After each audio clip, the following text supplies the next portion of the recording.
सभी से अनुरोध है कि थोड़ा थोड़ा पीछे हो जाए, नहीं तो अक्षरा जी वापस चली जाएंगी। आप चाहते हैं कि हमारे बीच में रहे, थोड़ा थोड़ा पीछे हो जाए, थोड़ा सा पीछे है सभी लोग, आप लोग भी थोड़ा पीछे हो जाइए। अक्षरा जी स्वागत है आपका विक्रमगंज में, और लल्लू भाई मेगा मार्ट यहाँ आ गया है, और उससे बड़ी खुशखबरी की बात है कि अक्षरा सिंह जी यहाँ आ गई है। मैं चाहूंगा कि मेरी आवाज कोई सुनना नहीं चाहेगा, सब आपके दीवाने हैं, एक बार जरूर सबसे मुखातिब हो जाएंगे।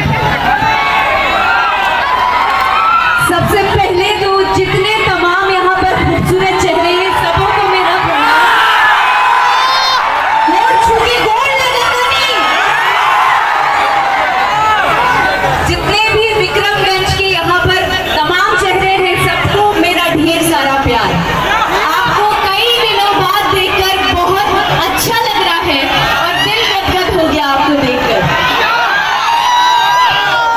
सबसे पहले नवरात्रि की ढेरों शुभकामनाएं आप सभी को, और लल्लू भाई मेगा मार्ट के इस उपलक्ष्य पर, इस ग्रैंड